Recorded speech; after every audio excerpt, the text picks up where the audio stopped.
All right, I want to end by, not close to ending, but the last thing I'm going to do is read aloud some student evaluations.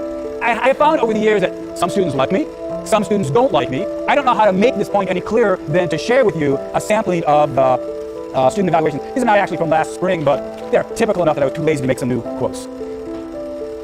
Quote 1. So these are actual quotes from former actual students. 1. The lectures were clear and followed a very logical order. 2. I thought the class was not always organized. 3. I thought it was a very well organized class. 4. Overall, I was unsatisfied with this course. Few substantive conclusions were reached. 5. Along the same vein, I think you should avoid saying at the end of each segment of the class, ultimately, you'll have to decide what to think for yourself. I should end the class by saying, you will believe. Actually, I started the class by saying that, you will believe what I believe. 6. It might be improved by presenting other views better and more objectively, since Hegel always ended a particular line of reasoning by defeating the argument if he didn't agree with it. He could be a bit more unbiased and tolerant of other perspectives. 7. Lectures were sometimes repetitive or obvious, but occasionally they provided new insights. 8. I know that some felt the pace of the argument was a little slow, but I felt that this was generally necessary, not only for the unphilosophy-savvy population, but also to cover all points. 9. Extremely thorough and thoughtful, receptive to questions, brilliant! I like that one. Often long-winded. 10. He does go around and around the same idea a number of times, which does cut down on the notes of the class, but can get a little boring. 11. Though I've heard students say he often repeats himself, I think this is a merit in a philosophy course in which arguments and thoughts can quickly become confusing. 12. Shelley Kagan is a fabulous, resourceful, utterly convincing lecturer. 13. He would work through arguments right in front of this one actually, I left it because this is what at least aimed inside my head. Here's what I'm doing. 13. He would work through arguments right in front of us, which then helped me work through them on my own. 14.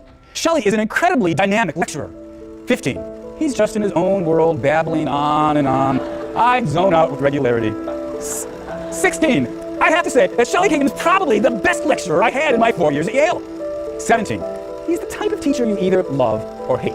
Now that's pretty clearly true. I wish there was some easy litmus test that I could just give you so you know which of you would be making a mistake taking this class. I don't know how to give it to you. Next topic, grades.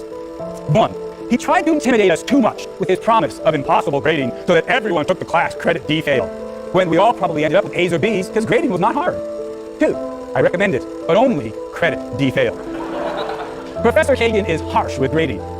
3. When Shelley says he's the harshest grader on campus, he isn't lying. I was consistently surprised by how poorly I did on papers. The standards in this class are just different from all other classes. 4. Kagan's reputation as a harsh grader is unfounded.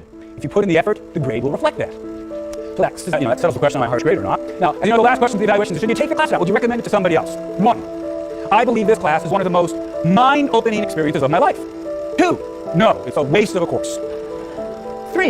It gets kind of depressing at times, but I suppose that's due to the nature of the subject. 4. This course stands out as one of the more unique and stimulating courses I've taken at Yale. 5. Excellent class. It made me think about life and death in a new way. What more can you ask for from a class? 6. I would not recommend it. The class just seemed to be a platform for Kagan to throw out random ideas, and the students were never required to engage in any thought. Well, that clears that up. Let me have just a couple of quick remarks. 1. These are some of my all-time favorites from previous years. 1. Not doing the reading didn't hurt me at all. Now, I of course these are anonymous comments. I don't know who wrote this comment, but I do know this. Whoever wrote this remark is an idiot. Whoever wrote this remark seems to be under the impression that the point of being at Yale is to spend $40,000 a year of your parents' money and get away with learning as little as possible. Well, for those of you who want to try it, you probably could pass this class and maybe even get an okay grade without doing the readings. There's no final exam. But still, it's crucial to understand doing the readings is an important part of learning what this course has to offer. Different quote. Kagan is a self-righteous little man. Now, I've got to tell you, that bit about being little, that really hurts. Another one. Great course. Wonderful professor. Fascinating subjects. It's the deepest thinking I've done in my life. Final quote. This class taught me how to think more than any other at Yale.